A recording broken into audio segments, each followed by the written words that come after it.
जय माता दी। नमस्कार। जय गोलू देवता।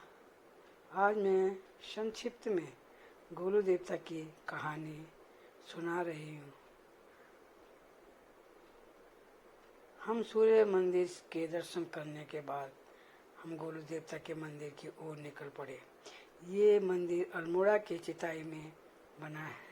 गोलू देवता की सबसे बड़ी मान्यता यह है कि सब वहाँ पर अर्जी लगाते हैं, अपनी मनोकामना के लिए चिट्ठियाँ लिखते हैं। गोलू देवता न्याय प्रिय देवता माना गया है। गोलू देवता न्याय करते आए हैं। इनके दरबार में हमेशा न्याय ही हुआ है और होता रहेंगे। यह मंदिर घने जंगलों के बीच में है। हमें मंदिर जाने की बड़ी उत्सुकता लगी थी। मन ऐसा कर रहा था कि गाड़ी से उतरकर जल्दी से पैदल ही भागकर मंदिर पहुंचे, पर अब हम पहुंच ही गए।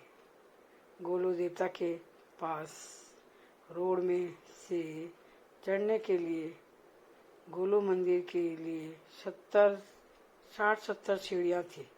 हमने मंदिर के लिए प्रसाद लिया और चलने लगे। सीढ़ियों पर जब हम गोलू देवता में पहुंचे तो हमने मंदिर का नज़ारा देखा तो हम हैरान रह गए।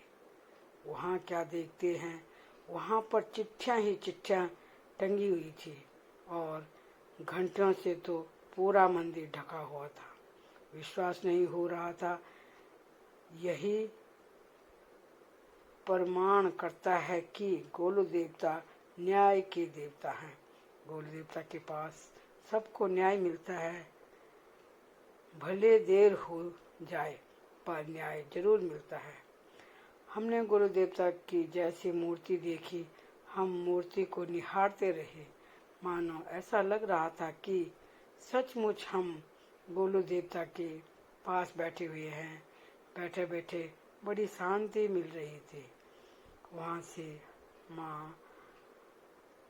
से निकलने को मन नहीं कर रहा था, पर हमें तो एक समूह में आए हुए थे।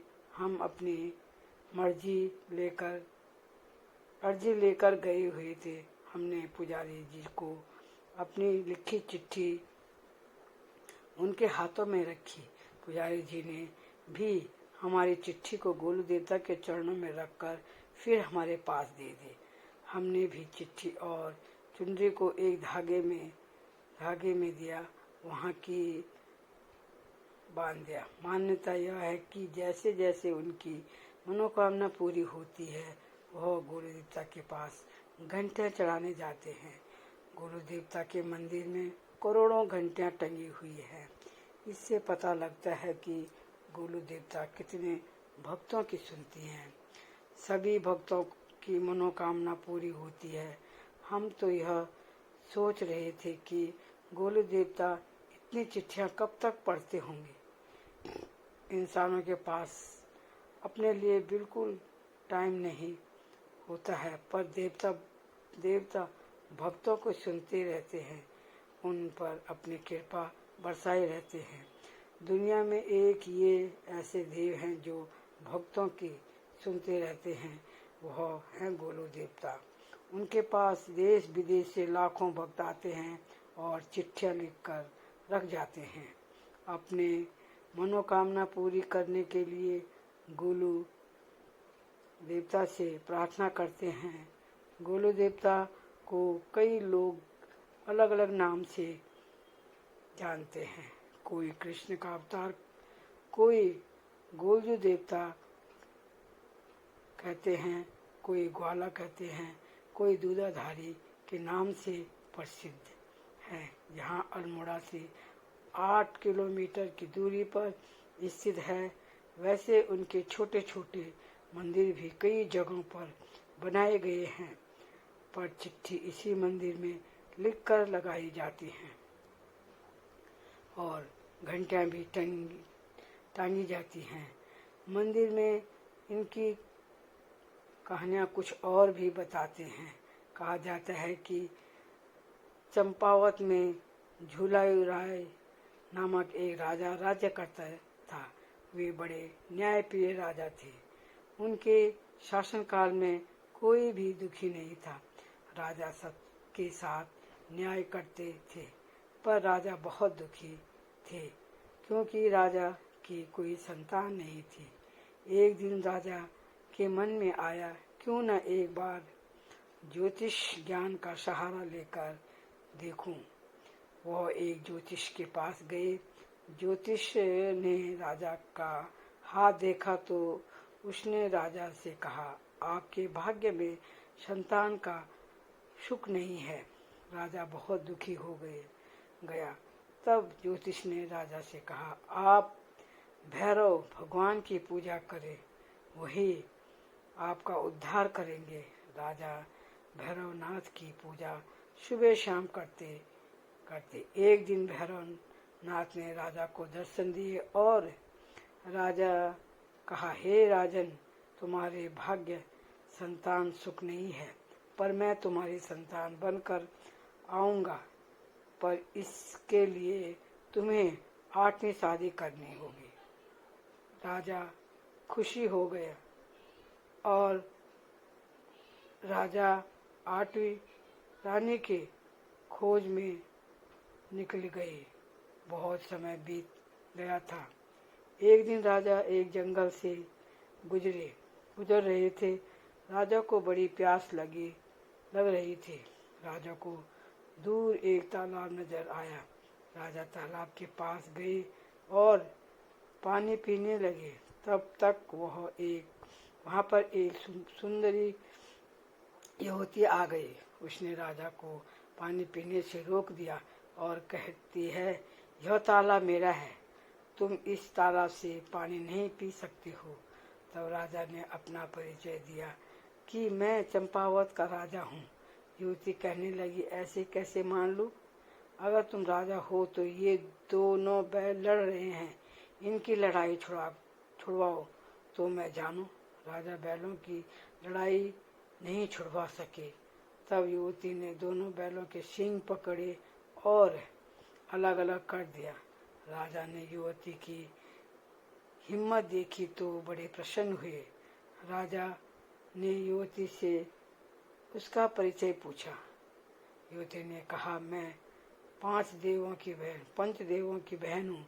मेरा नाम कलिंगा है। राजा पंचदेवों भाइयों के पास गए और कलिंगा से शादी का प्रस्ताव रखा। पंचदेव भाई भी शादी के लिए तैयार हो गए और कलिंगा की शादी राजा से हो गई। अब राजा अपनी 8वीं रानी को अपने साथ अपने घर ले आए। जब 7 रानियों ने देखा तो वह बहुत क्रोध में आई और सोचने लगी, अब राजा इसी को बहुत सुंदर मानेंगे और अगर कलिंगा का बच्चा हो जाएगा तो राजा हमें महल से बाहर निकाल देंगे। वो 7 रानियां अपने आप सोच रही थी। कुछ समय गुजरा। एक दिन कलिंगा की तबीयत खराब हुई। राजा परेशान हो गए। राजा ने वैद्य को बुलाया। तब वैद्य ने राजा जी को खुशखबरी दी कि परेशान न हो, कोई बात नहीं है, आप पिता बनने वाले हो। रानी जी गर्भवती हैं।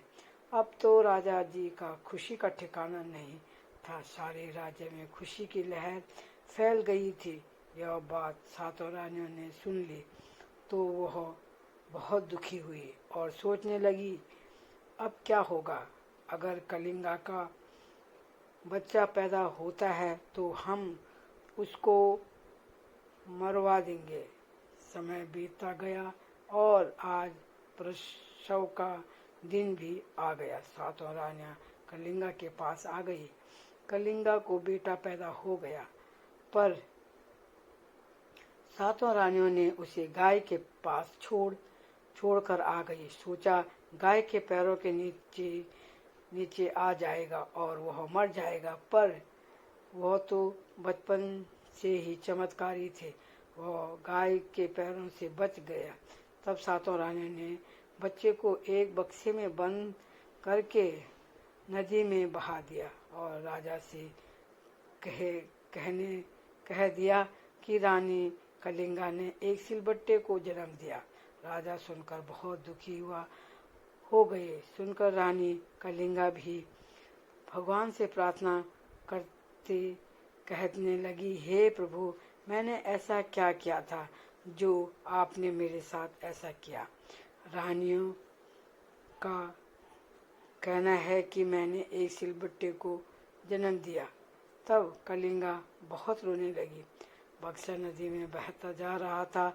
तभी एक गरीब किसान की नज़र उस बक्से पर पड़ी। उसमें से बच्चे की रोने की आवाज़ आ रही थी। किसान दौड़े दौड़े बक्से के पास पहुंचा और उसको पानी से निकालकर नदी के किनारे पर एक जगह पर रखा और खोलकर देखा, उसमें एक छोटा नवजात शिशु था।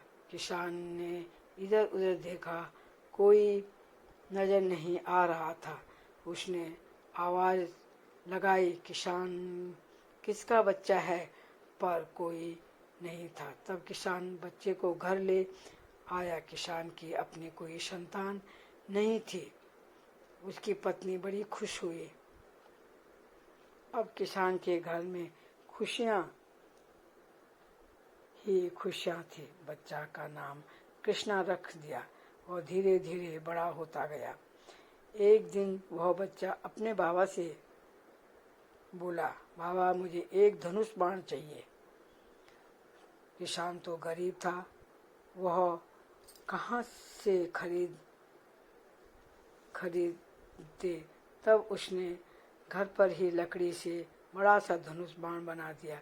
फिर वह बोला, बाबा, मुझे एक घोड़ा भी चाहिए। बाबा और परेशान।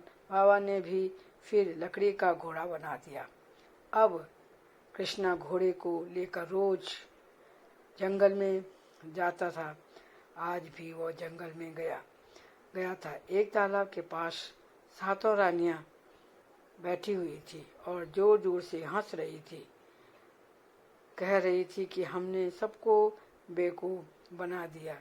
रानी कलिंगा का बच्चा हुआ था और उसको हमने नदी में बहा दिया और राजा और रानी से कह दिया कि रानी कलिंगा ने सिलबट्टे को जन्म दिया और वह मान भी गए। राजा ने हम 7 रानियों पर विश्वास कर लिया। आज वह बच्चा 7-8 साल का हो जाता। ये सारी बातें कृष्णा सुन रहा था। तब कृष्णा तालाब के पास आया और रानियों से कहने लगा, तालाब से हट जाओ, मुझे अपने घोड़े को पानी पिलाना है। रानियां ने घोड़े को देखा और हंसने लगी। काठ का घोड़ा भी कभी पानी पीता है? कृष्णा बोल पड़ा, जब आपके राज्य में एक रानी सिलबट्टे को जन्म दे सकती है तो मेरा घोड़ा भी पानी पी सकता है। अब कृष्णा ने घर जाकर अपने बाबा से पूछा, मैं आपका बेटा ही हूँ। बाबा ने उसकी तरफ देखा और कहने लगे, ऐसा क्यों पूछा? आज क्या बात हुई है? नहीं नहीं, कुछ नहीं। फिर बाबा बोले, कोई बात तो है जो तुमने आज यह सवाल पूछा। कृष्णा बोला, आज मैं जंगल के रास्ते आ रहा था। मैंने वहाँ पर 7 रानियां हंस कर बोल रही थी।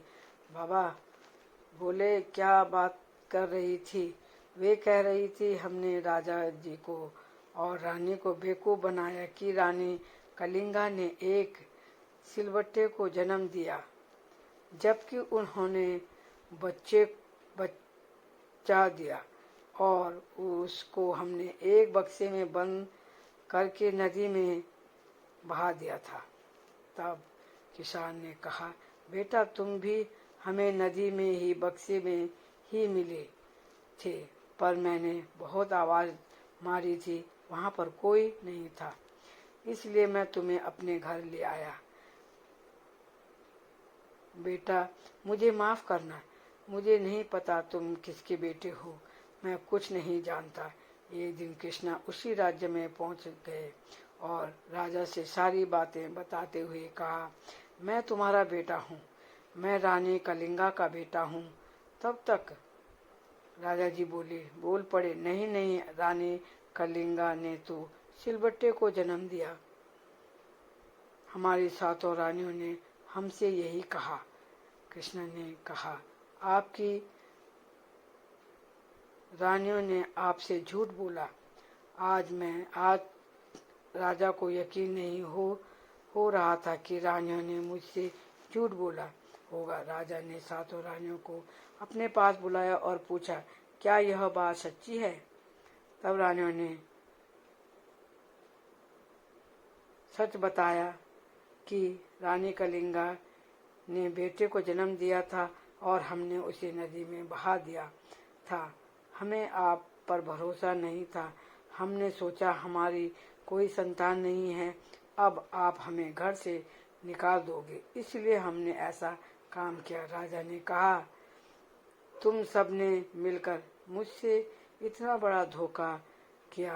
पहले मैं तो कुछ नहीं करता, पर अब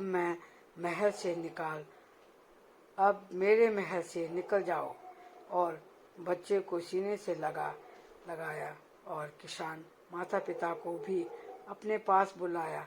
वही आज गुरु देवता के नाम से प्रसिद्ध हैं। राजा तो अपनी प्रजा के न्यायप्रिय थे ही उन्होंने अपने बेटे को भी प्रजा के लिए न्यायप्रिय बना दिया और सारा राजपाट उसके पास छोड़कर अपने आप संन्यास ले लिया और तीर्थ यात्रा पर चले गए। अब गोलू देवता सबके साथ न्याय करते हैं, इसलिए गोलू देवता को यहाँ के न्यायाधीश माना गया है। कोई जज ने, कोई वकील नहीं। यह सब कुछ गोलू देवता की है। यह थी संक्षिप्त में गोलू देवता की कहानी। कैसे लगी जरूर कमेंट करना और लाइक करके सब्सक्राइब भी करना। धन्यवाद।